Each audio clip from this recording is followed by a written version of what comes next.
Monsieur le vice-président de la République, Eddy Boissaison, Madame la consul de France, Elsa Sabourin, que je retrouve avec plaisir après plus d'une année. Il faudra qu'on fasse des lancements plus souvent.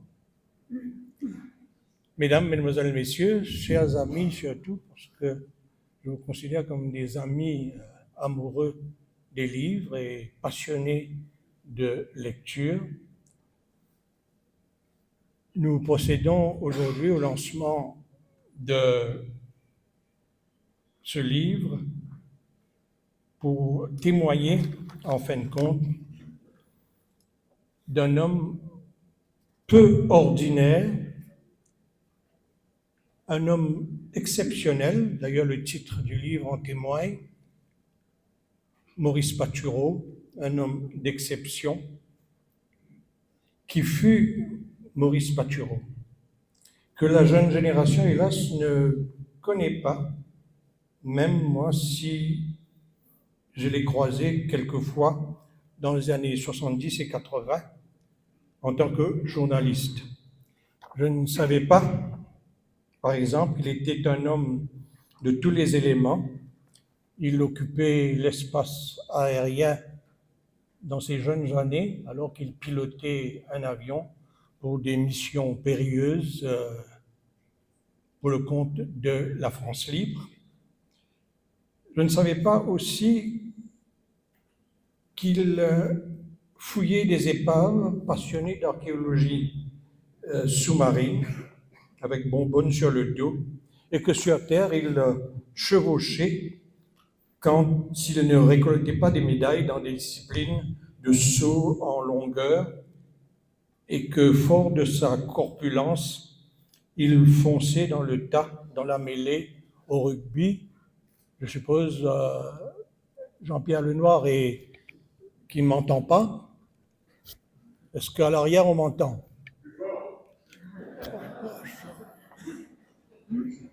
Ah, il plombe le discours inaugural. Alors, justement, je faisais allusion à toi. Tu as été aussi joueur de rugby à l'époque, dans une vie précédente. Alors, pour cette soirée hommage, il appartiendra à sa fille Catherine de nous parler du père qu'elle a eu, un homme à multiples facettes, et Jean-Claude Audrey, une voix autorisée, bien évidemment, pour souligner la contribution de Maurice Patureau dans le développement de l'industrie sucrière, de sa délocalisation à l'époque en Rhodésie, entre autres réalisations. Nous allons accueillir aussi Raj Vakun, un autre spécialiste, ancien patron du Joint Economic Council de 1994 à 2015, ancien CEO de Business Mauritius, secrétaire général adjoint de la Chambre du commerce et de l'industrie de 1975 à 1991. C'est dire qu'il a côtoyé de près Maurice Patureau et que son témoignage sera authentique parce que de première main. Alors, il faut dire que Raj Vakun, quand c'est arrivé pour succéder bien après à Maurice Patureau, il a eu toute la sollicitude pratiquement de toute la gauche mauricienne et autres sensibilités politiques confondues, c'est ce que n'avait pas bénéficié à l'époque, hélas, peut-être, Maurice Patureau dans les années 70-71, parce que, vous le savez, dans quelles circonstances il a assumé ses responsabilités à ce moment-là, alors que le pays était en proie à toutes les turbulences politiques qui refroidisaient, il faut le préciser, le secteur privé. En tant que journaliste, j'ai été passionné surtout par la lecture de Prosy, auquel il contribuait régulièrement, et de cette plume autorisée et savante, il expliquait à l'époque, pour vous dire à l'époque, l'utilisation de la bagasse pour la fabrication de l'électricité. Alors Prosy aussi n'avait pas bénéficié de beaucoup de sollicitudes dues à moi-même à l'époque, parce que c'était les suppôts du capitalisme, etc. le porte-parole du secteur privé qu'on estimait sectaire à l'époque, à tort. Sauf que, pour la petite histoire et pour la jeune génération, et même pour la très vieille, Prosy avait retrouvé, grâce auprès de la gauche mauricienne, quand Prosy avait annoncé, grâce au sondage Sofres à l'époque, la victoire du MMM en 76. Ça nous a vite réconciliés avec tout le monde. On s'est dit, ça, c'est du sérieux. C'est pour vous dire à quel point il y a des vies, il y a des destins qui s'entrecroisent. Et nous aurons en dernier lieu Yvan Martial, qui, à partir de documents et d'archives de la famille, a rédigé un texte pour en faire un ouvrage, en fin de compte, de grande qualité, pour en faire un ouvrage de référence. Pour ceux qui ne le savent pas, il faudra peut-être dire un petit mot rapide sur l'initiative du NSI Parc Hôtel, qui procède régulièrement à des lancements de livres, dépendant de la production littéraire de Maurice, à tel point qu'après le Covid, on a commencé à lancer 2 ou 3 bouquins par mois. Alors, si vous voulez être informé des lancements de livres, vous laissez vos coordonnées avec l'hôtesse en sortant, votre mail ou votre numéro de téléphone, et on vous tiendra certainement au courant des lancements qu'il y aura.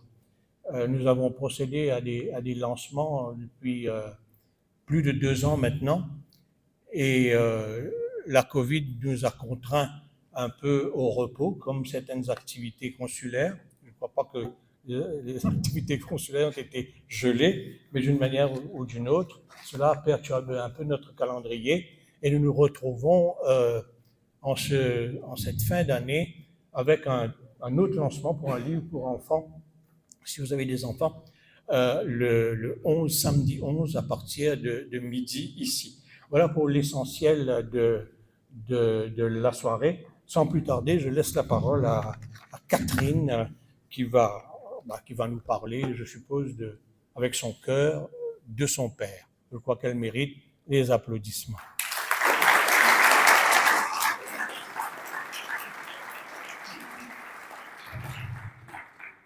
Alors, rassurez-vous, je ne vais pas vous parler de papa pendant des heures, mais plutôt vous expliquer le pourquoi de cet ouvrage et qu'est-ce que vous allez découvrir dedans. Bonsoir à tous. Nous sommes très heureux de vous accueillir pour le lancement du livre « Maurice Patureau, un homme d'exception » organisé par le NSI Parc Hôtel. Le projet de publier cet ouvrage nous tenait à cœur depuis plusieurs années. Mais il nous a fallu du temps pour panser nos plaies et combler le vide immense que papa a laissé après son départ en 1996. Devant la discrétion de mon père sur son enfance, ses années de guerre et le rôle particulier qu'il a joué dans le devenir de notre pays, je lui avais un jour demandé d'écrire l'histoire de sa vie pour nous. C'est ce qu'il fit, peu après son départ à la retraite, dans un petit recueil qu'il avait intitulé « Maurice Patureau, le gourou du secteur privé ». Cet ouvrage, qui résumait toutes les grandes étapes de sa vie, contenait les germes d'un livre plus détaillé que nous voulions lui consacrer. Grâce aux intéressantes archives et photographies que nous avions à notre disposition, et le souhait de faire connaître au grand public un personnage incontournable de l'histoire contemporaine de l'île Maurice, nous sommes heureux et fiers de vous présenter ce livre qui dépeint la vie de l'homme exceptionnel que nous avons eu la chance d'avoir comme père. L'ouvrage est composé de plusieurs parties. L'environnement familial, de ses origines remontant à 1350 jusqu'à son enfance au sein d'une fratrie de 8 enfants. Le mari et le père aimant, maman était toujours présente à son écoute, elle a été sa muse et lui y vouait une admiration sans borne. Les souvenirs sont faits de flou et d'éclats soudains. Les moments inoubliables de l'enfance sont des contes de fées, et dans le nôtre, papa était notre prince. Le héros de guerre, comptabilisant 76 missions de vol, dont 70 missions de bombardement à haut risque, en tant que navigateur dans les forces françaises libres durant la Seconde Guerre mondiale. Magnifique officier, aviateur accompli, combattant de premier ordre, Maurice Patureau a été un exemple et une inspiration pour ses camarades français et britanniques. Le visionnaire, avec ses années chez Forge Tardieu, dès son retour de guerre, où il poursuit le développement de l'entreprise familiale avec succès et se fait remarquer par le démontage de l'usine de la Bourdonnais et son remontage à Hippo Valley dans l'ex-Rhodésie. Le 15 octobre 1962, il est nommé ministre de l'Industrie et du Commerce par le dernier gouverneur anglais, Sir John Rennie, un ministère clé qu'il occupera jusqu'en 1966. Chez Highland Fraser, il restera 5 ans comme directeur et participera au développement de l'entreprise jusqu'en 1971, avant de rejoindre le Joint Economic Committee, qu'il dirigera de main de maître durant 23 ans jusqu'à son départ à la retraite. Cette retraite, qu'il voyait comme le dernier acte d'une pièce de théâtre, où l'auteur a réservé ses meilleures réparties avant que tombe le rideau final. Maurice Patureau était aussi un homme aux multiples facettes. L'homme qui aimait la mer, l'écrivain prolifique, le poète dont il nous laissa un carnet de poèmes.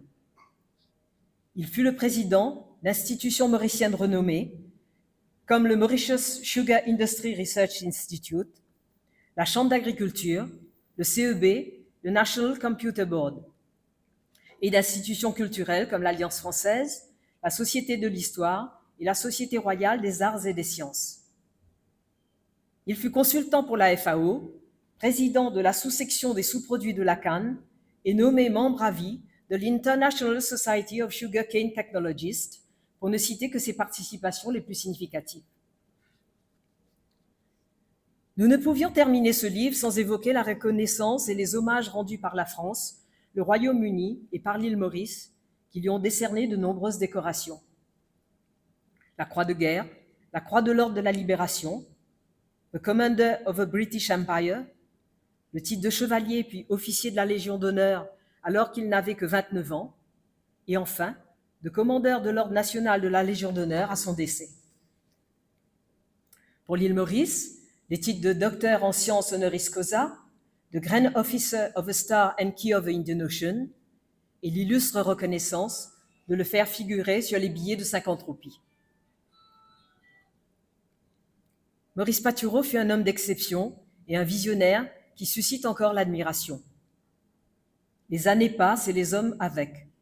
Ce qui a jadis été écrit au présent fait désormais partie du passé. Ces grands hommes appartiennent maintenant à l'histoire.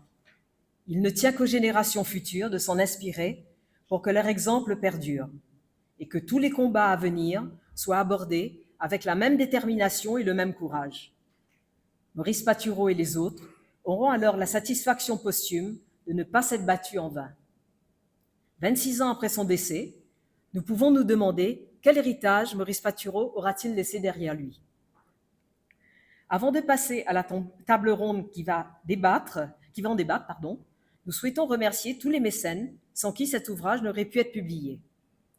Alteo, Constance, Ecclosia, ENL, Mauritius Commercial Bank, Medine, Omnican, Rogers et Terra. Merci au NSI Park Hotel de nous recevoir ce soir et à Finlay d'organiser cette table ronde. Merci au Forge Tardieu, au Government Information Service pour leurs informations documentaires, à Patrick Lincoln, Manu Binic, Raj Makoun, Philippe Boulet, Jean-Claude Montecchio, Daniel Wong, François de Grivel et Jean-Claude Autré pour leurs témoignages. Merci également à Yves Hein, Jean-Pierre Lenoir, Janine Baudry et l'imprimerie Pressigraphe pour leur collaboration. Merci à Yvan Martial et Pascal Sioux pour leur patience et le remarquable travail réalisé. Françoise, Jean, Alain, nous avons vécu ensemble cette aventure.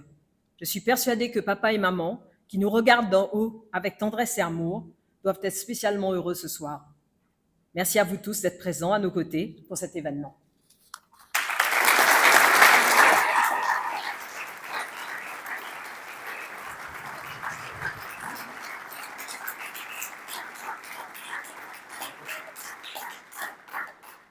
Merci pour Daniel, pour Catherine, pardon. Je crois que c'est extraordinaire. Moi, j'aurais souhaité que mes enfants un jour prennent tous les documents qu'il y a à la maison et remettre ça à quelqu'un pour que je puisse ainsi passer à la postérité, comme cela a été le cas pour Maurice Patureau. Quoique Maurice Patureau, à la limite, je dis bien, n'avait pas besoin de ce livre quand on a son effigie sur un billet de 50 roupies et qui va certainement perdurer. Il est déjà devenu un immortel, non pas dans le sens académicien du terme, mais dans la mémoire, dans le patrimoine commun de notre pays. Je ne crois pas que cela ait été un hasard d'avoir demandé à Jean-Claude Autrey de donner son témoignage sur un aspect, une des facettes de Maurice Patureau.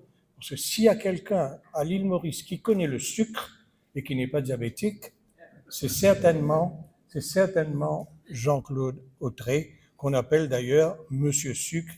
Nommer une instance, une agence sucrière, vous êtes sûr que Jean-Claude Autrey en a été soit le président ou en a été l'initiateur. Alors si Jean-Claude Autrey est en ligne, alors le miracle de la technologie nous permettra d'écouter Jean-Claude Autrey. Il est dans le froid londonien et il va nous parler, il va nous donner son témoignage justement sur Maurice Patureau. Jean-Claude, à vous. Oui, Jean-Claude? Très bien. Alors, bonsoir. Merci Finlay de cette introduction très flatteuse de touche. Excellence, mesdames et messieurs, Catherine et Jean-Maurice, Finlay, Rax et Yvan, c'est un honneur et un privilège d'avoir été invité par Catherine et Jean-Maurice à faire l'intervention lors du lancement de la biographie de Maurice Patureau. Je remercie Catherine et Maurice pour leur geste qui me touche beaucoup.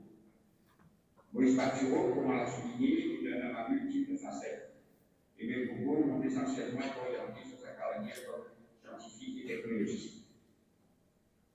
En donnant leur examen public de Maurice, ses parents Fernand et Madame Patureau, il avait consciemment ou inconsciemment pris une décision autrement, pas le plus approprié de s'appeler Maurice, un Mauricien, un éminent Mauricien, et comme dit le titre de la biographie, un homme d'exception. Alors, entrer dans le vif du sujet, je voudrais, comme les intervenants précédents, dire comment Maurice Patureau a maîtrisé trois éléments vitaux à la vie: l'air, la mer, la terre. La terre, ce terroir mauricien qui lui était si cher et dans lequel il était si profondément enraciné et pour lequel il ne s'est pas eu aucun effort pour lui faire progresser sa vie durant. C'est en grande partie la formation académique qui lui a permis de réaliser ses rêves et ses ambitions pour notre pays. Il faudrait mettre l'emphase sur le fait que ce fait admettre qu'il paye reconnaissance à l'intérieur de l'université du monde n'est pas donné. Et défausser la bourse d'études relève presque d'un fait d'ordre. Et bien sûr, le monde oublie quand il défausse à une licence en génie mécanique et aéronautique, avec la plus haute mention de Georges Parsonnage. Cette étude a dû lui permettre d'avoir une vision et une compréhension des choses bien au-delà de ces deux domaines précités. Quand il se joint au Fausse Dieu en 1946, Maurice est en pleine évolution sur le niveau de l'industrie. Fernand Leclésio fait la centralisation dans l'Est. Joseph Langès, pour reprendre un mot d'après Montfrousse, défonce la couche de 20 ans, la plaine des roches de la route cultivable. René Noël va faire de la cogénération électrique une réalité qui s'étendra au monde entier, alors que l'industrie tend déjà son idée du volcanisme à y provader en Brésil, le Zimbabwe. Le commandeur suprême, même important de 51 des cartes commerciales, vers le ciel est créé en 1953 avec la tête à pied et rentré l'institution de régulation mondiale. Le nombre d'usines sucrières passe de 31 1947 à 23,65, alors que la production de sucre augmente de 347 000 tonnes à 664 000 tonnes presque de nous. Alors, dans ce contexte en ébullition, la rationalisation, la modernisation, la décolonisation requiert des innovations en ingénierie. Et Maurice Patureau se trouve là dans son domaine de prédilection au Forge Dieu. On pourrait même dire qu'il se trouve au four et au moulin. Celui-ci était du bas avancé pour conquérir bien d'autres domaines, notamment les sciences agricoles, les sciences économiques et les sciences sociales, qui furent de lui la personnalité idéale pour agir comme coordonnateur du champ d'expérience community en 1971. Maurice Pacquiao était un éminent écologiste, mais en réalité, le mot écologiste gagné nous a proposé. 1962 est une année importante. Lors du 24 septembre au 5 octobre se tient le 11e congrès de l'International Society of Sugar Ecologists, ou l'ISSCT. Créée en 1924, l'ISSCT était et demeure l'association d'écologistes la plus ancienne, la plus importante et la plus structurée du monde. Tenir son congrès à Maurice fut un défi à relever. Ce qui fut fait avec le président général de Tardier et le secrétaire général et trésorier Maurice Pacquiao. Ce congrès attira des centaines de délégués venant de plus de 40 pays. Maurice Pacquiao fit une communication magistrale à l'ouverture du congrès intitulée « Le Sugar Industry of Futures », long de 17 pages pour les comptes au Postings, qui était et qui reste un document de référence sur l'évolution de ce qu'on appelait à l'époque l'industrie verte. C'est une longue association entre Maurice Pacquiao et l'ISSCT qui a duré près de 30 ans. 7 ans plus tard, une autre étape importante est la publication du traité intitulé Byproducts of the Cane Sugar Industry and Introduction to their Industrial Utilization. Ce traité, plusieurs fois réédité avec des améliorations, en faisait et fait encore autorité dans le domaine connu maintenant comme les produits de la canne. Maurice Pacquiao était le politicien au niveau mondial de l'immense potentiel de la biomasse de la canne. En 1977, au 6e congrès à Sao Paulo, au Brésil, il apporta une nouvelle idée dans sa présentation. Alors qu'en 1980, au 18e congrès à Manille, aux Philippines, il fit sa présentation dans le domaine interrogatif, c'est-à-dire is ethanol the fuel of the future for sugarcane producing countries of the third world. On a eu la réponse à cette question en réalisant l'immense potentiel des sources d'énergie renouvelables associées à la canne. En 1986, au 19e congrès de la société à Jakarta, en Indonésie, il prononça un discours d'ouverture intitulé The State of the Art in the Utilization of Byproducts of the Cane Sugar Industry, devant l'ensemble des délégués, au fait, un millier de délégués, tous réunis. Avec sa voix puissante, son élégance et l'expertise du sujet, il fit une impression considérable sur ce auditoire. Il fut longuement applaudi, et tous les Mauriciens présents avaient toutes les raisons d'être fiers de leur compatriote. Sa seconde communication à ce même congrès, intitulée The Cane Sugar Factory of the Future, suscita la même attention et le même sentiment de fierté. Il présida l'une des 4 commissions de l'ISSCT, celle de coproduit de 1986 à 1989, ce qui est en fait une reconnaissance de sa haute compétence, puisque ne devient commissaire que les spécialistes reconnus au niveau mondial dans la discipline. En reconnaissance de sa compétence et au développement de la canne, l'ISSCT fut de lui même ses 25 membres honoraires à vie en 1977. Il faisait alors partie de ce club restreint qui comprenait déjà Louis Bessac, nommé en 1965, Octavie en 1974, et auquel se joignit plus tard Robert Antoine en 1980. 1969 marque aussi une autre étape importante du pays et de l'industrie sucrière. L'Université de Maurice, nouvellement créée, réunit en France son rôle, et le gouvernement fit appel au directeur de la MSIRI, le docteur Octavie, en sa direction. Ce dernier quitta sa zone de confort à MSIRI et en devint du chancelier. On peut dire qu'il aura permis à l'université de découvrir. Son successeur plus désigné pour la MSIRI fut Robert Antoine, qui fut président du conseil d'administration, Maurice Pacquiao, de 1970 en 1974. Ces deux brillants Mauriciens, issus du collège impérial de l'Europe avec la mention First Class Honneurs dans leurs disciplines respectives, formèrent un tandem extraordinaire. Le mandat du MSIRI fut élargi pour écrire d'autres cultures, notamment pionnières, qui donnèrent un élan, un nouvel élan à la recherche et au développement. Père Michel fait un essor considérable, embrassa d'autres disciplines et se modernisa avec, par exemple, l'acquisition du deuxième ordinateur à l'hypothèse. Ce fut un peu la joie de la Chine. Il est à noter que le petit Père Express avait désigné Robert Antoine comme Mauricien de l'année 64 et Maurice Mathieu en 65. On peut comprendre sans effort la synergie qui avait ces deux éminents scientifiques au recherche. Leurs initiatives furent reconnues au niveau mondial, ce qui rejaillit non seulement sur l'industrie militaire, mais aussi sur l'humorisme.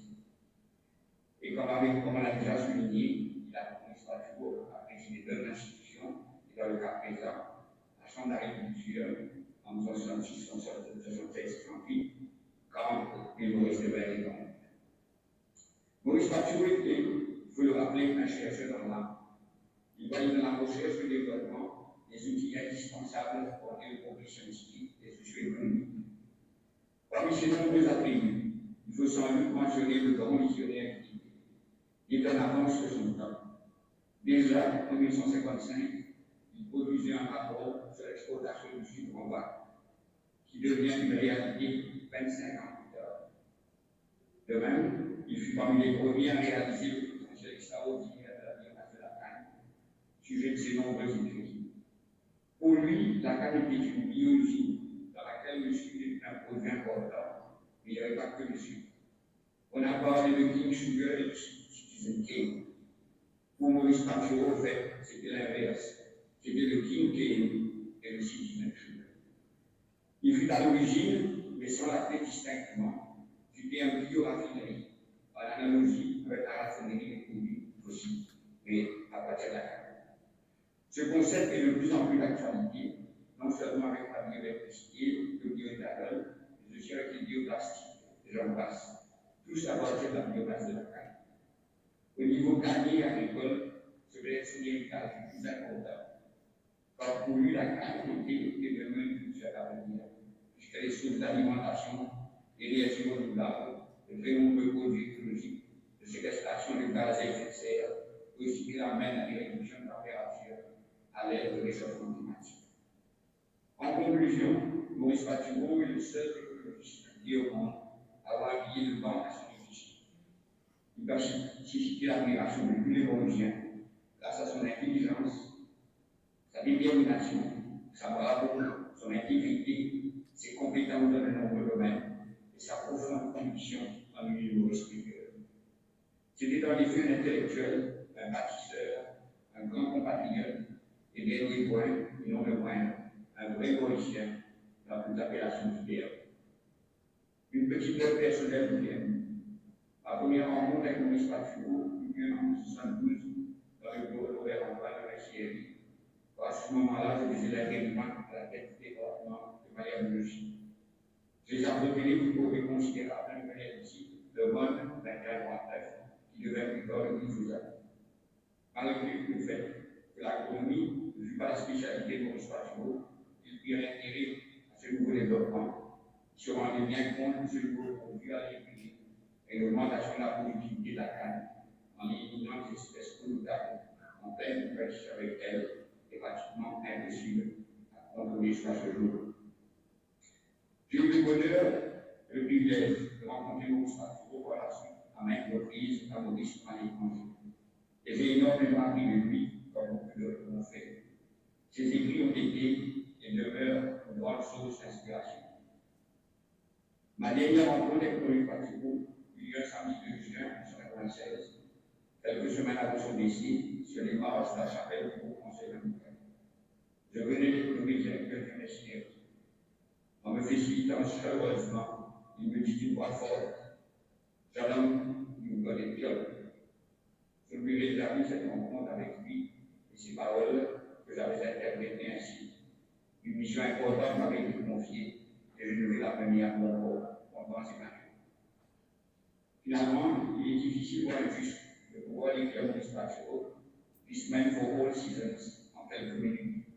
Mais je souhaitons que ce soit avoir lui aura rendu justice dans une certaine mesure pour sa contribution exceptionnelle à l'avancement de l'industrie carrière et de notre pays. Je vous remercie pour l'attention.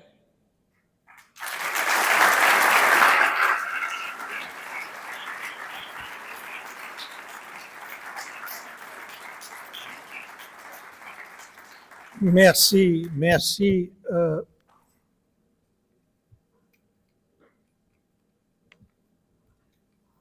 Bon, je peux débrouiller sans. Merci, Jean-Claude, pour ce témoignage très personnel. Au moins, lui, il a respecté le format. Suivez mon regard.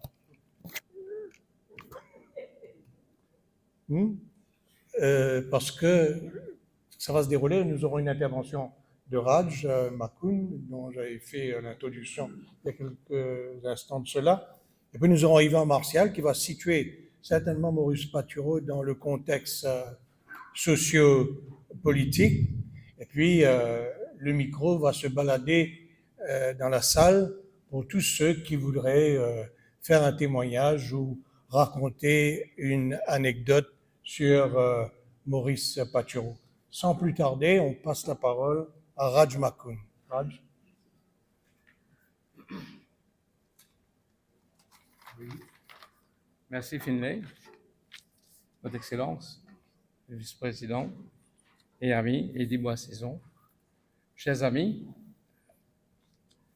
les membres de la famille Patureau, Jean-Maurice et les filles, bien sûr.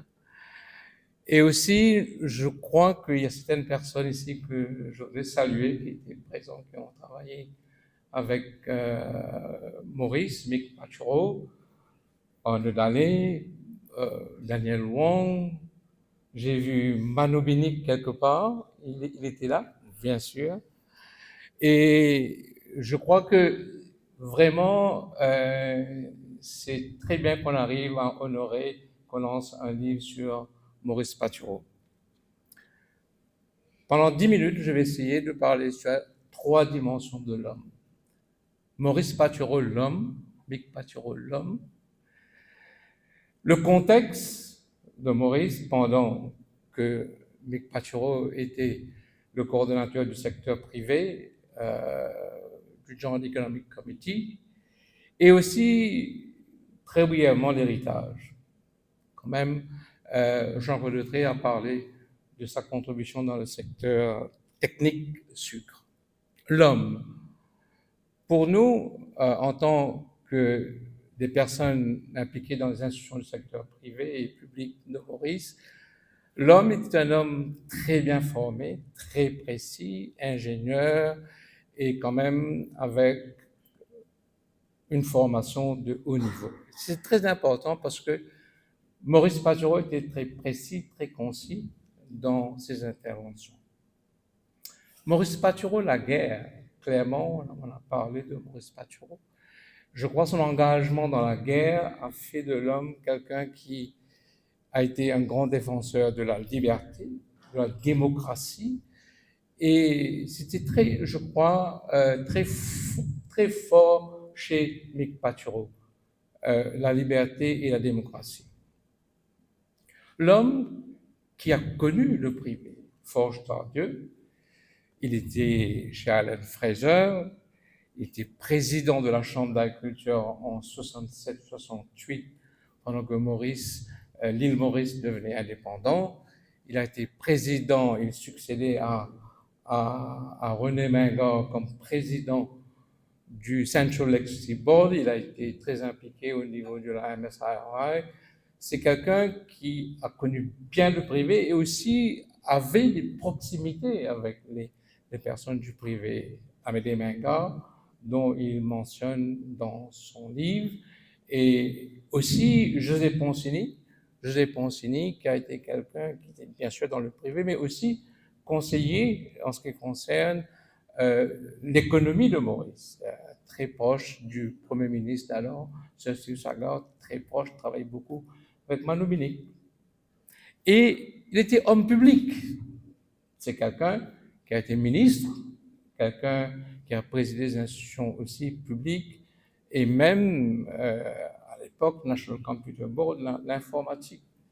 Je crois ce profil d'un homme qui pouvait comprendre le privé, et de son engagement en tant que ministre, en tant que président des institutions publiques, pouvait aussi comprendre le secteur privé, le secteur public. Je crois que c'est très important pour le rôle qu'il va être emmené à jouer dans le développement de Maurice et sur le dialogue secteur privé.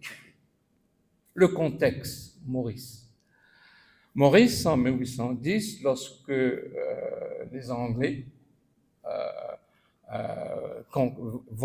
les Anglais arrivent à conquérir l'île Maurice, il y a l'acte de capitulation, et que la propriété privée est très protégée. Le Code civil, le Code Napoléon, et reste. Nous avons la Chambre de commerce en 1850, la Chambre d'agriculture en 1853, des institutions du privé, et aussi, bien sûr, juste après l'indépendance, le Joint Economic Committee, qui était un comité consultatif avec les présidents de la Chambre de commerce, Chambre d'agriculture, MEF, la Merchants Employers Federation et la Merchants Bankers Association. C'est en 70 qu'un coordonnateur est nommé, dont René Noël, qui a été le premier coordonnateur du Joint Economic Committee, et puis il reste pendant 1 an, et Mick Patchero devient en novembre 71 le coordonnateur du secteur privé du Joint Economic Committee, et il reste jusqu'en, bien sûr, 94. Mais lorsque lui, il devient le coordonnateur du secteur privé, c'était des années compliquées, difficiles. Et juste avant l'indépendance, quand même, Maurice a connu un contexte politique relativement intense. Post-indépendance, Finlay mentionnait les années de braise, 71, la grève, 72 aussi dans le transport, dans le port, et que l'économie était extrêmement difficile, et que pour le coordonnateur du secteur privé de jouer un rôle de maintenir le dialogue, c'était quelque chose assez compliqué, assez complexe. Normalement, même dans un contexte relativement simple, il y a des divergences à gérer, et on connaît comment c'est complexe de trouver des convergences dans les divergences. C'était ça le rôle que Mick Patchero essayait d'établir, et le Joint Economic Committee d'alors était relativement nouveau, mais sa proximité avec le privé et le public et avec le Premier ministre. Et moi-même, la première fois que je rencontre Maurice Patchero, c'est dans le couloir du ministère du Plan, où souvent des fois, il allait rencontrer le directeur du Plan, Manu Billing. Il avait une proximité aussi avec Benoît Arouf pour travailler sur le développement industriel. Alors, je pense qu'il était dans l'écosystème public-privé pour pouvoir jouer ce rôle, et quand même, ça reste pour nous un héritage extrêmement important. Maurice Patchero, je pense, dans les années 71, 72, 73, 74, et puis il continue, c'est pendant des moments extrêmement difficiles. Et il arrive à pouvoir travailler avec le secteur public, à travailler avec la classe politique, parce qu'il y avait des rencontres secteur privé, JEC et l'État, présidées par le Premier ministre, pour en discuter des différents points.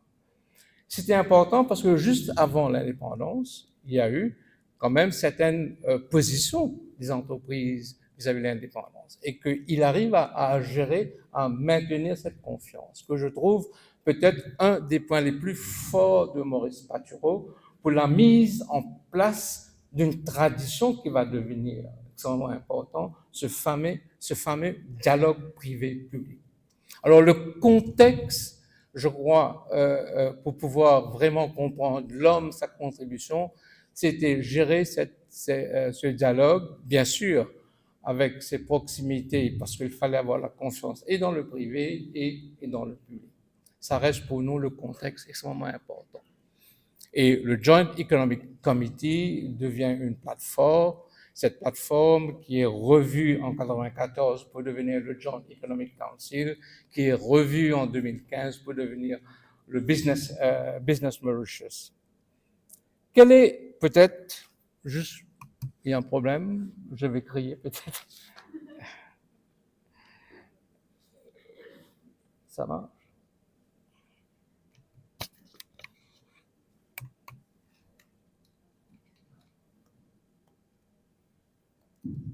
OK. Alors, l'héritage, et c'est là probablement, je crois, le rôle extrêmement crucial qu'a joué Maurice Patureau. L'héritage, bien sûr, il y a l'héritage technique. Quand même, c'est quelqu'un qui a une vision sur le secteur sucre, sur l'énergie, sur les byproducts. Et quand même, je crois que c'est assez technique et c'est très bien répertorié, comme a expliqué notre ami Jean-Paul Letraye. Mais je crois que l'héritage, comme j'expliquais juste un petit peu avant, reste sur cette plateforme du Joint Economic Council en termes du dialogue secteur privé et secteur public. C'est, je pense, au niveau de l'héritage, de comprendre que lorsque ça a été fait, bien sûr, il y a eu des consultations, il y a eu des négociations entre les différents partis et qu'il y avait, je pense, quand même un engagement de la part de la classe politique et de la classe du monde des affaires de travailler ensemble. Il y avait des défis. Mais cette volonté qui a été concrétisée par cette plateforme, pour nous, reste quelque chose qui est spécial et où il y a la continuité. Et l'héritage aussi reste dans la continuité de ce dialogue. Ce dialogue qui reste, comme je l'ai dit tout à l'heure, reste compliqué et assez difficile, mais quand même, je crois, dans le DNA de notre gouvernance, en dépit de toutes les différentes divergences, je crois qu'il a aidé énormément dans la mise en place de cette plateforme. Je voudrais aussi mentionner que lors de la visite du Premier ministre indien, M. Manmohan Singh, plus tard, en 2003, au Parlement, il mentionne dans un document qui est très connu, le document qui a été écrit par Arvind Subramanian Devesh Roy, Mauritius, The Miracle, The Missing Link, et qu'il fait mention du fait que, parce qu'à Maurice, il y a ce dialogue, il y a des institutions qui travaillent ensemble, on a pu faire ce miracle. Ce n'est pas un miracle, mais c'est un travail qui a été fait. Et ça a été mentionné dans beaucoup d'institutions. Mais c'est essentiellement, je crois, un travail pendant des moments difficiles, post-indépendance, à travers le Joint Economic Committee, avec Mick Patureau, que vraiment ça a été construit. Alors, dans la construction de Maurice, de cette gouvernance qui, tout le temps, on a connu des crises, des années difficiles, 79-84, pendant les réformes. On a connu des années difficiles pendant les réformes secteur sucre, 2007. On a connu des moments extrêmement compliqués pendant la crise financière en 2008. C'était ce dialogue vraiment qui nous a aidés de pouvoir faire face. Alors, pour conclure, je voudrais faire une référence par quelqu'un qui s'appelle Oscar Azaman.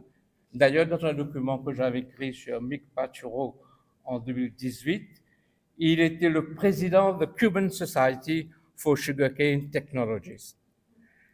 Il dit dans un texte sur Mick Patureau, I came here to pay my respect to a man I met 25 years ago and who became a real institution in the field of sugarcane byproducts, a direct and outspoken man and a true scholar.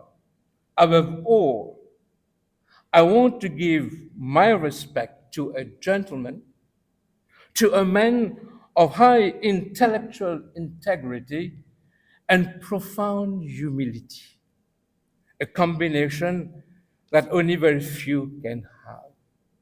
Il faisait le mélange impossible d'être humble, mais bien sûr de défendre sa position avec quand même une intégrité intellectuelle extraordinaire. C'était ce Mick Patureau que moi j'ai eu la chance de connaître. Merci.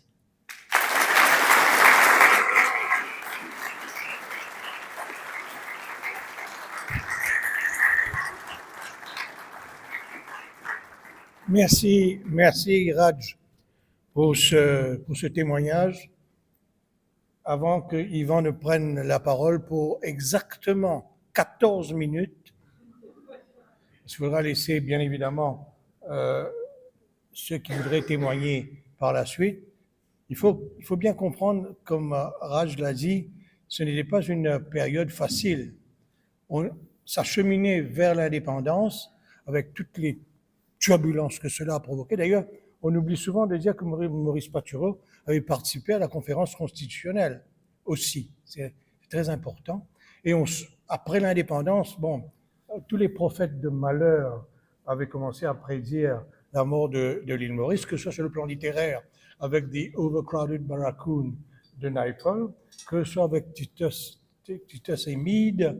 Enfin, c'était certainement pas facile avec les grèves des années de braise, l'état d'urgence, pour ne mentionner que cela. Et Maurice Patureau a su peut-être faire le pont entre l'ancien monde et le nouveau. Il faut dire que depuis, s'il a pu faire ça, c'est parce qu'il avait gommé aussi ses aspérités de l'homme impétueux qu'il était, disons dans les 1949, pour devenir ce qu'il est devenu. Il a fallu vraiment faire ce pont-là. Et je crois que c'est important de le souligner. Important de le souligner parce que nous avons eu le plaisir la semaine dernière de lancer ici même un très beau livre de Lindsay Pointu, qui avait été écrit chez Thomas d'Aquin en 2020, Rémi Ollier, le combattant. Et c'est extraordinaire les points de similitude qu'on peut trouver entre Rémi Ollier et Maurice Patureau. Alors, si vous n'avez pas lu ce livre, je vous le conseille fortement. Et sans plus tarder, Yvan trépigne d'impatience. J'invite Yvan au micro pour nous parler de ce qu'il sait faire, en fin de compte, écrire. Merci Yvan.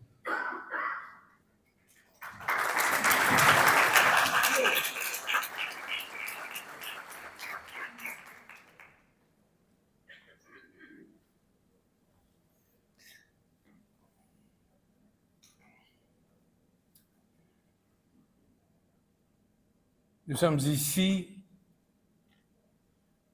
pour rendre hommage à un grand Mauricien, quelqu'un qui nous transcende infiniment. Et nous devons cela à ses 3 enfants, Catherine, Françoise et Jean-Maurice,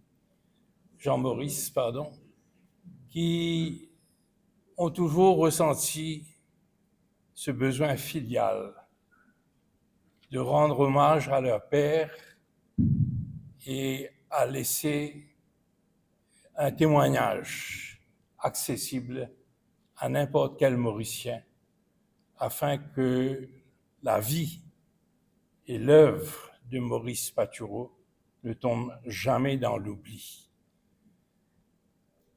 Ce livre des 3 enfants Patureau constitue le plus beau monument que nous puissions dédier à Maurice Patureau, parce que c'est un monument parlant, c'est un monument édifiant, c'est un monument capable de susciter les plus belles vocations.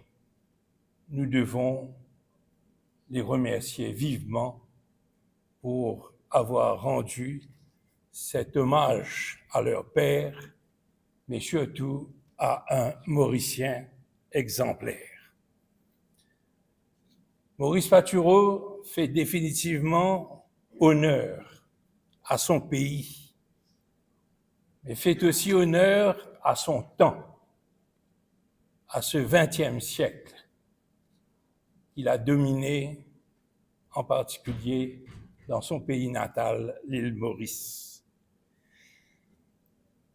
Il est simplement pour l'économie de Maurice ce qu'un Siousaga Ramgoolam est pour notre politique, ce qu'un Jean Margéau est pour la chrétienté mauricienne. C'est tout dire. On pourrait lui reprocher toutefois son manque d'ambition. Un manque d'ambition qui aurait pu, une plus grande ambition plutôt, aurait pu lui permettre d'accéder à des postes beaucoup plus prestigieux, peut-être même en Europe, parce que son titre de compagnon de la libération, de titulaire de la Distinguished Flying Cross, lui aurait permis d'ouvrir n'importe quelle porte à Paris et à Londres. Il lui aurait permis de prétendre à n'importe quelle carrière dans ces deux capitales européennes. Nous ne pouvons pas oublier que Maurice Patureau fait la guerre dans un des services les plus dangereux, parce que à chaque mission, il risque sa vie, et les statistiques sont là pour prouver que beaucoup décollent, mais ils sont moins nombreux à retourner à bon port.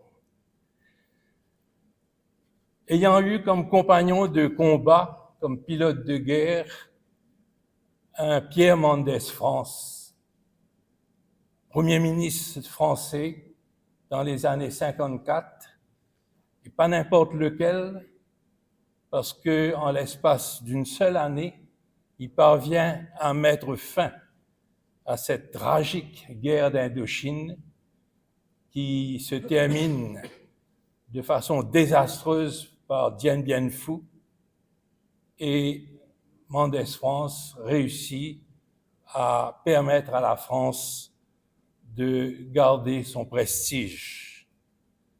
Maurice Patureau n'avait qu'un mot à demander à Mendès France et toutes les portes à Paris se seraient ouvertes devant lui. Mais la guerre finie, Maurice Patureau préfère simplement retourner dans son pays natal. Et là, c'est bien triste, quand il rentre à Maurice, je ne dirais pas qu'il recommence à zéro, mais il recommence à moins zéro. Parce que ceux qui n'ont pas fait la guerre comme lui, ceux qui sont restés au pays, eh bien, ils occupent déjà tous les postes intéressants. Et Maurice Patureau doit commencer sa carrière professionnelle avec un certain retard. Il commence chez Forge Tardieu, il va gravir les échelons et à la fin de son passage chez Forge Tardieu, il va réussir cet exploit extraordinaire que même les plus grands experts étrangers ne pensaient pas possible, c'est-à-dire de démonter une usine sucrière à Maurice pour la remonter à Hippo Valley en Rhodésie, avec un grand succès, malgré les bâtons que des experts, des techniciens sud-africains vont mettre dans sa roue. Ensuite, c'est l'appel de la politique par le moyen très détourné de ce qu'on appelait à l'époque la défense des vested interests, c'est-à-dire c'était des personnes du secteur privé, très souvent des Anglais, ayant investi à Maurice, mais aussi des personnalités très connues comme André Nérac, Guy Sauzier, et c'est le tour de Maurice Patureau en 1962 d'être appelé à devenir un membre nommé du Conseil législatif et il sera choisi pour être ministre du Commerce, de l'Industrie et des Communications extérieures. Et là, Maurice Patureau va montrer un nouvel échantillon de ses immenses talents. Il va subjuguer ce conseil législatif qui collectionnait pourtant des tribuns par la clarté de ses interventions parlementaires, avec sobriété, avec retenue, mais en faisant comprendre que ce qu'il disait étaient des paroles de sagesse et que tout le monde, tout parti confondu, avait intérêt à entendre ces paroles et à en tenir compte. Le livre vous donne tous les détails sur les grands moments de cette courte carrière ministérielle de Maurice Patureau, mais il y a quelque chose que je voudrais souligner, c'est que, à ma connaissance, c'est le seul ministre que nous avons eu à avoir profité de ses rares jours de congé pour aller participer à l'exploration sous-marine des épaves des voiliers de la guerre du Grand Port, du combat naval. Il participe en 1965, je pense, aux recherches concernant le Sirius et la magicienne. Et pour cela, il reprend contact avec quelqu'un que nous ne connaissons pas assez, un monsieur Austin, directeur un peu de tout, télécom, électricité, chemin de fer, le port, mais qui lui aussi avait commencé cette exploration des épaves des navires ayant pris part au combat du Grand Port.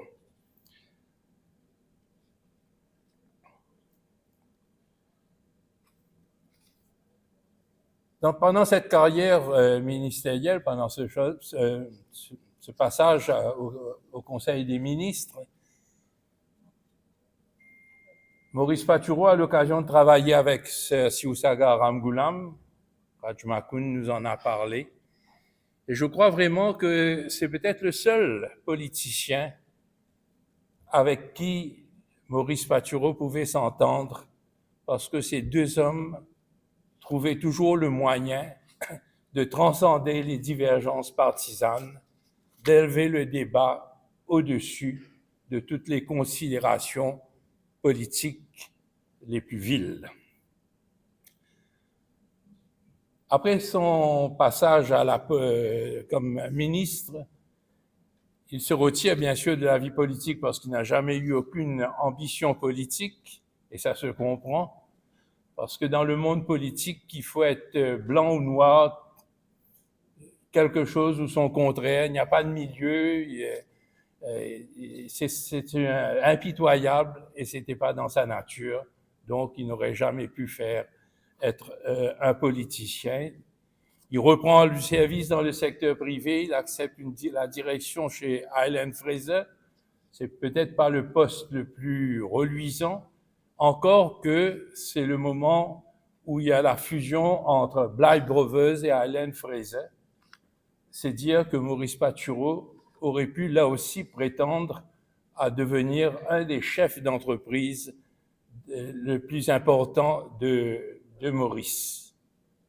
Mais une fois de plus, l'esprit de service va prendre le dessus. Au départ de René Noël, on lui demande de prendre la direction de ce Joint Economic Committee, naissant alors, et Maurice Patureau va faire de cette institution encore à la recherche de sa mission, de ses objectifs. Il va faire un instrument de dialogue avec le gouvernement, mais aussi avec l'opposition, avec la presse, avec toutes les forces vives de Maurice. Et Maurice Patureau sera celui qui va rassembler tous ces hommes de bonne volonté tous ces artisans de paix. Il va synthétiser les suggestions, les recommandations venant de partout pour présenter quelque chose de cohérent et qui va permettre au pays d'avancer.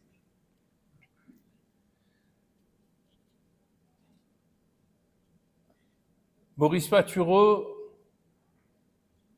à sa façon, est un franciscain, peut-être sans robe de bure, mais c'est quelqu'un qui a pris comme devise la prière de saint François d'Assise, là où il y a l'obscurité, que je mette la lumière.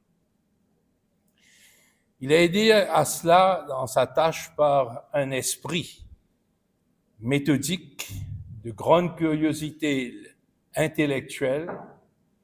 Tout ce qu'il lisait et qui retenait son attention, eh bien, il se faisait un devoir de découper l'article et de le ranger dans un de ses nombreux dossiers. Et ensuite, quand on lui demandait, quand on l'interrogeait sur un sujet donné, il n'avait qu'à sortir ce dossier, le feuilleter, et toutes les idées qu'il avait retenues pouvaient ressortir alors avec son esprit de synthèse, et ça devenait quelque chose de très édifiant, de très illuminateur pour le pays Maurice en particulier. Quand on a commencé à se mettre au travail, je savais que nous n'allions pas pouvoir, en un seul livre, épuiser tous les faits et gestes de Maurice Patureau. Et en particulier, il aurait fallu avoir fait le recensement de tous ces articles, de les classer. Il y a tout un travail à faire, ne serait-ce que sa chronique, la chronique du coordinateur, dans chaque numéro de Prozis. Tout à l'heure, Finlay vous a parlé de la lecture de Prozis pour nous, journalistes, mais il n'a pas eu l'honnêteté de dire que pour nous, ce numéro de Prozis, c'était une bouée de sauvetage. On savait qu'on pouvait avoir des articles pour 3 ou 4 jours, simplement en reprenant le contenu de Prozis. Ce serait dommage que tout ce que Maurice Patureau a dit, a écrit, tombe dans l'oubli. Il y a du travail à faire.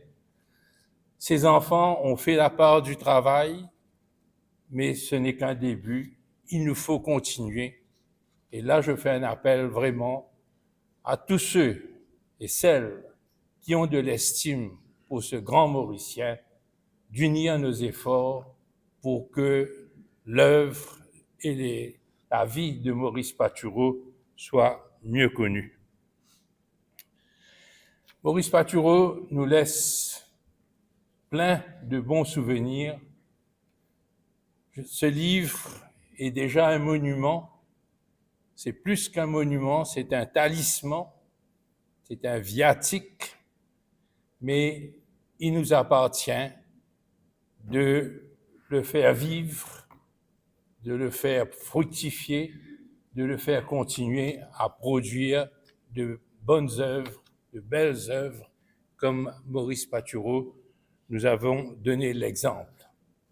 C'est la grâce que je souhaite à vous tous ici présents, de pouvoir non seulement lire ce livre, de le méditer, de s'en imprégner de son contenu et d'essayer de voir comment chacun, à notre moyen, nous pouvons poursuivre l'œuvre de Maurice Patureau.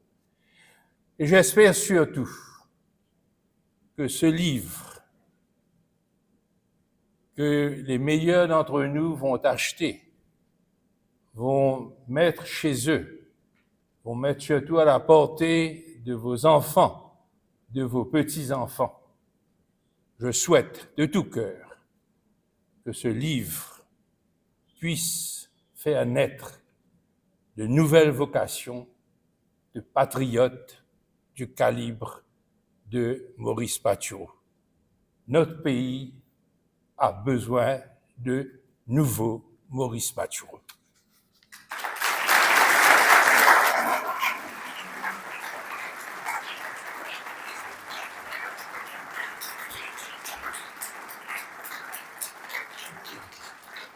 Merci Yvan pour ce témoignage qui a été très respectueux du format, bien qu'il y a eu quelques petits débordements. Oh oui, mais c'était tellement beau qu'on a laissé aller quand même. Alors ce qu'on pourrait faire maintenant, ceux qui voudraient témoigner ou qui ont connu Maurice Patureau, qui voudraient raconter une anecdote qui serait le fruit d'une rencontre, vous levez le doigt, il y a Mégane qui va vous passer le micro.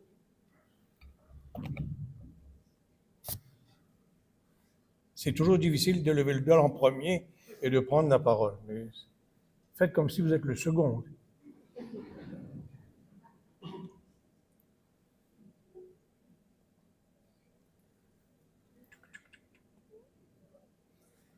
Jean-Pierre, non? Non, moi, j'ai dit Dans préface. la préface. Très belle préface d'ailleurs. Et tu peux redire, Jean-Pierre, parce que tout le monde Non, aimerait bien j'ai la une préface. question posée, j'ai tout dit la préface. Maurice. D'abord, merci pour ces témoignages. Moi, je veux dire que j'ai connu Maurice Patureau dans les années 70, 71, je me souviens d'une grande réunion qu'on a eue à Oman. Et cette réunion était du secteur privé pour réfléchir sur l'avenir de Maurice. Il y avait un document qui s'appelait Mauritius for a Brighter Future, que je ne retrouve plus. Je l'avais, mais je ne retrouve plus. Peut-être que l'Axe JEC peut retrouver ce livre.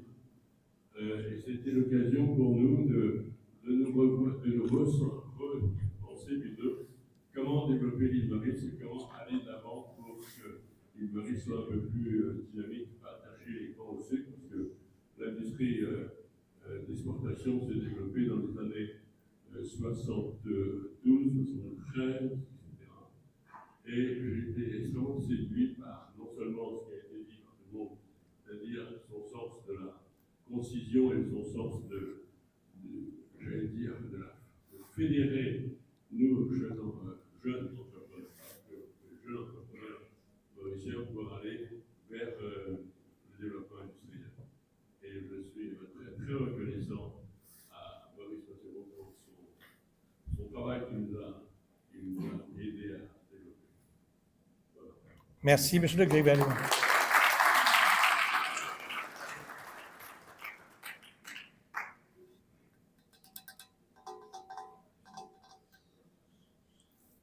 Allez, un petit effort là, de mémoire, des souvenirs que vous avez certainement envie de partager avec nous.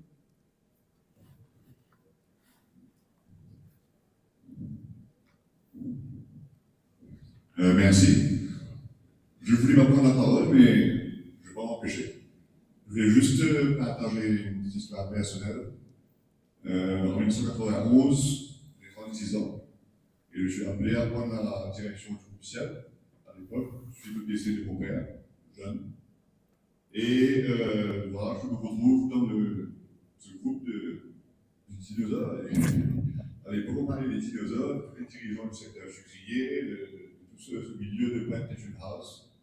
Et j'étais extrêmement intimidé, parce que pour moi, Maurice Patureau, Mick Patureau, c'était un monument, et c'est toujours un monument d'ailleurs. Et j'étais très intimidé parce qu'il fallait aller le voir, parce qu'on discutait avant 1994, parce que quand j'étais arrivé. Et ça a été pour moi une expérience fantastique parce qu'il a toujours eu l'écoute, j'ai toujours été accueilli par lui.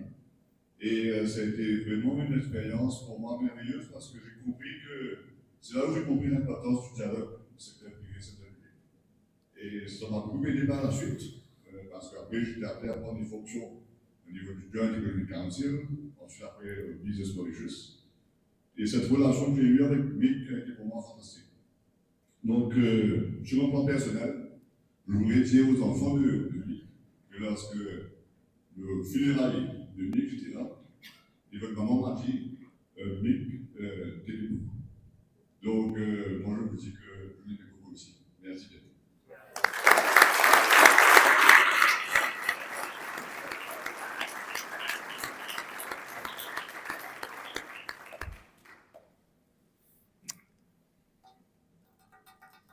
Personne d'autre? Il faut dire aussi qu'il n'y avait pas de dialogue au début des années 70. Il y avait plus d'antagonisme plus que de dialogue.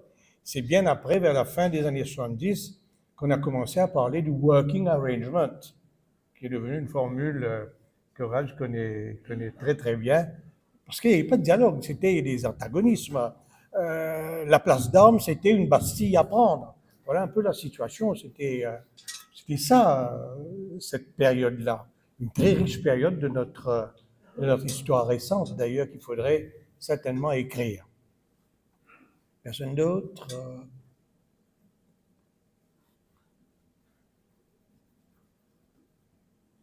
Daniel? Avec plaisir. Et merci beaucoup et toute la famille. Pour moi, monsieur Maurice Mathieu, ce qui m'a frappé parce que c'était dans les années 80, je venais prendre une fonction en tant que manager de Mauritius Export Processing Zone Association. Et ce qui m'avait frappé avec lui, c'était cette humilité et puis la façon de vraiment il m'a pris par la main comme un enfant pour nous faire entrer, comme j'allais dire, dans l'univers de dinosaures, comme on dit. Et il avait une façon de me dire, madame, et je me faisais confiance parce que j'avais plus 30 ans, et lui, avec toute l'expérience, comme si je suis avec peut-être les entreprises de la zone franc, avec tout ce qu'il y avait, j'avais pas énorme. Mais quand même, il avait cette façon de vous conduire, de vous faire gagner confiance dans ce que vous êtes. Et j'étais aussi frappée par son intégrité. Et je disais justement, M.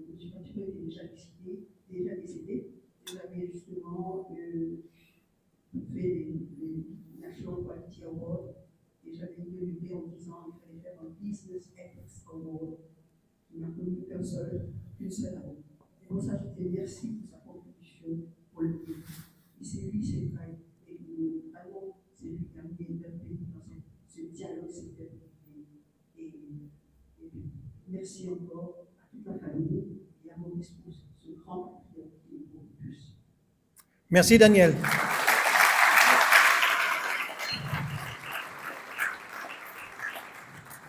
Voilà, je crois que nous sommes arrivés à la fin de ce... Hop.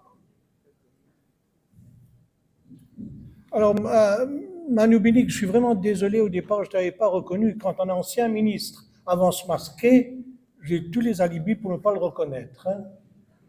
On nous encourage de porter des masques, donc je Ah, c'est en France. Alors, je me retrouve dans la même position que notre ami Jean-Pierre Lebrun. L'hommage que j'avais à la France, à Maurice Mathieu, je l'ai fait déjà dans les mots. Et je m'attends beaucoup à lire la préface de Jean-Pierre.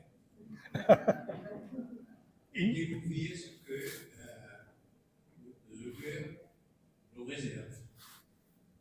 Mais pour aller sur Maurice Mathieu, comme on dit déjà, il y a trop à dire. Un livre ne suffira pas. Le dialogue privé-public tel qu'on le connaît à Maurice, ça porte son empreinte.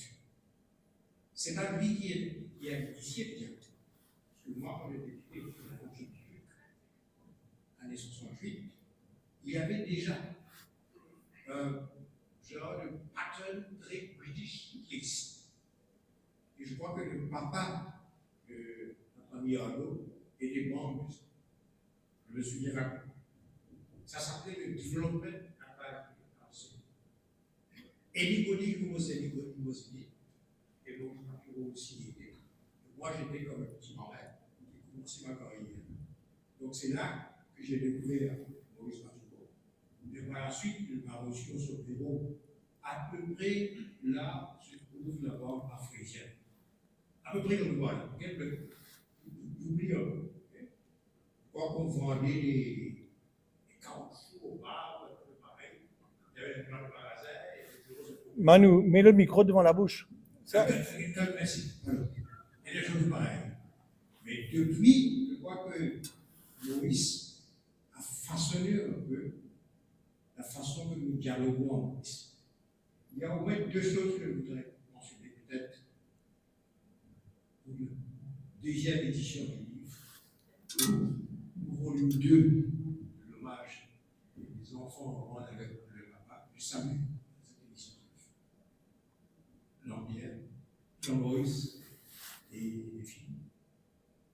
Maurice, peut-être beaucoup ne savent pas, on avait réfléchi à nommer Maurice comme le premier patron de ce qui est devenu par la suite la média. La proposition est venue de Britannique, qui était notre consultant à l'époque. Et cette firme s'appelait, c'était l'équivalent de McKinsey aujourd'hui. Une boîte très british qui s'appelait PA Management Consultants. Et le rapport de PA nous donne le profil de ce qu'on cherche comme le gars qui allait vendre Maurice et le positionner comme un futur centre industriel basé sur le modèle de Porto Rico, Irlande et Japan. Donc Maurice a failli, Nick Maturo a failli être monsieur média de Maurice en 1969-70. Deuxième point, Maurice Maturo a connu des moments difficiles au CEB. Quand il était président du CEB, je sors derrière, il y a beaucoup de choses entre.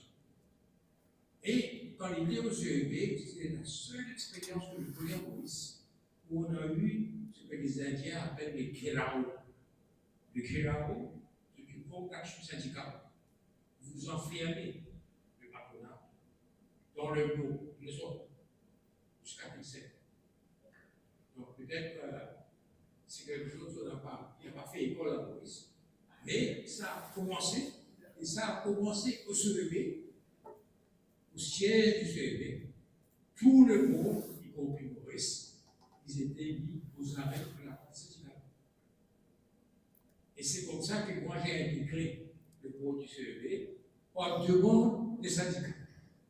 Ils ont voulu mettre à la porte des autres, y compris mon gars, comme directeur, il avait un gars qui me représentait là-bas. Ils l'ont mis à la porte, parti, mais on ne voulait pas donc il est parti. Donc c'est comme ça que j'ai travaillé avec Maurice. À l'époque où on a eu cette grande crise, 1982. Et là, je ne voulais pas aller dans cette direction. Juste pour dire que l'antagonisme secteur privé public existait depuis très très longtemps dans le dialogue politique. N'est pas de la réalité du travail au quotidien. Et on avait beaucoup de mal à faire passer cette perception aux personnes qui ne connaissaient pas Maurice. Et si vous, Maurice, je parle de Maurice. Et à l'époque, si vous vous souvenez bien, le pays se trouvait en situation catastrophique. On avait des accords de confirmation avec le FMI. On avait un programme d'ajustement structurel à la Banque mondiale. Et le PDG de la Banque mondiale, le nom c'était Tom Clausen. Clausen vient à Maurice pour conclure les discussions. Et il fallait trouver un moyen de faire passer le message que Maurice, c'est privé, public, mais dans la main. Comment atteindre ce but? Tout le monde, le secteur privé rencontre Clausen, c'est sa robe, le secteur public rencontre là-dessus. Mais il fallait une rencontre où le public et le privé sont présents ensemble. Et c'est comme ça que je me retrouve au Plantation House, portant la casquette publique, à une réunion du secteur privé avec M. Clausen, dans le cadre de le Structural Adjustment au niveau. À son origine de toujours des notions. Donc, une était que le privé et le public travaillent ensemble pour mener la diaspora. Donc, je vous disais, il y a beaucoup de choses à dire, ce sera pour une autre fois. Merci pour m'avoir invité, et merci à Jean-Maurice, et merci à ce sûr pour l'hommage que nous rendons à les papas. Merci. Merci Manu.